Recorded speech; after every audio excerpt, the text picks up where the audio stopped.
7.1 item is Diversity, Equity, and Inclusion Action Plan, 2023-2027, minute item 5.5, minutes CSC 9-2022, agenda item 12.4.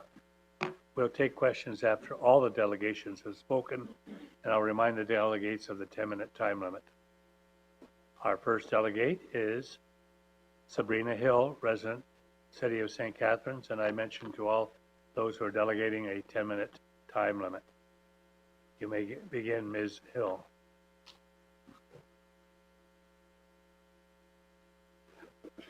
Thank you, Mr. Chair, for providing me with an opportunity to speak this evening. My name is Sabrina Hill. I'm the Diversity, Equity, Inclusion Advisory Committee Chair and a member of the Women's Advisory Committee, both with Niagara Region. I would like to speak to you tonight in favor of the Strategic Action Plan.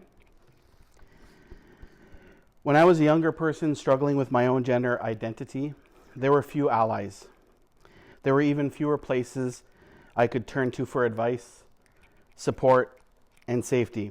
Around every corner, there was just the potential to be bullied, the possibility of being mocked, dismissed, and to be told that I was simply confused. While undoubtedly unsure about who I was and why I didn't share the same comfort and confidence and ease with myself as many of my friends, I was aware of the struggles of others who did transition and what they faced. I was aware of their frustrations in finding employment, housing, dealing with depression, isolation, suicide, and access to adequate health care.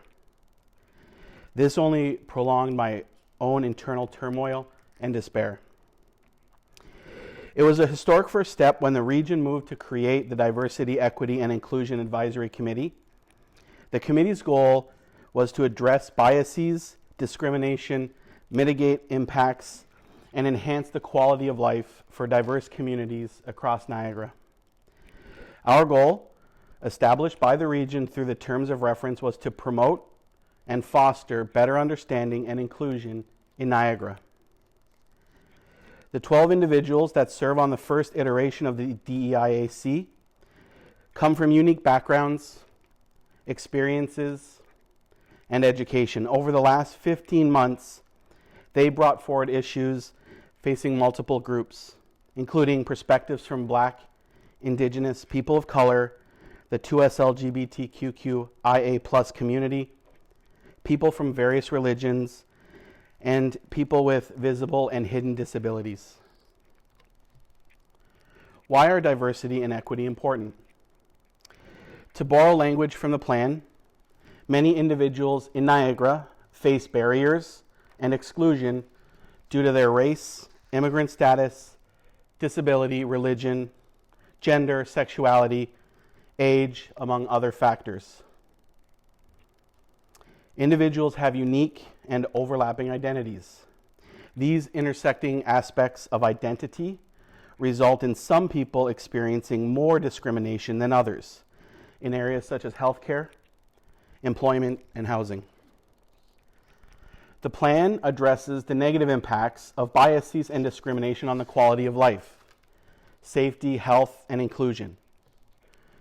Mr. Chair, if adopted, the Strategic Action Plan will work to fundamentally shift how the staff creates and executes the establishment, implementation, and service delivery of new and existing services and programs across the region, ultimately making Niagara more welcoming, diverse, and inclusive, and unquestionably improving the lives and experiences of those that work and reside here. The region as an employer and a community leader. As academics and business leaders across Canada and elsewhere have noted, a diverse workforce with true equity and inclusion strengthens the organization and the organization's reputation, attracting talent and more diverse professionals. When a company has a positive culture of inclusion with a respectful workforce, people want to come to work and collaborate. They feel like they are a part of a team which increases employee engagement and improves retention rates.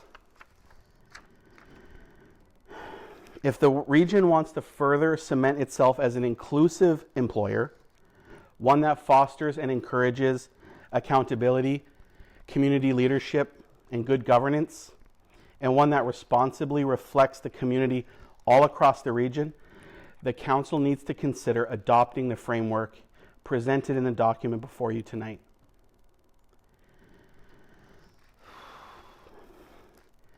Missing in my young life at the time was a system of support.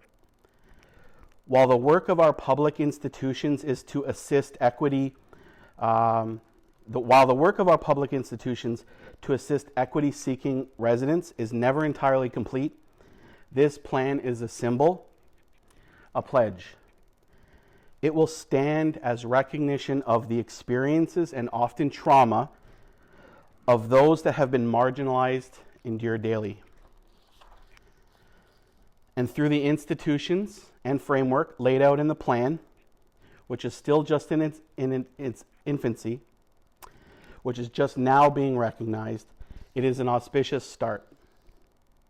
15 months ago, the committee was tasked with supporting staff in drafting and implementing the Diversity, Equity, and Inclusion Action Plan.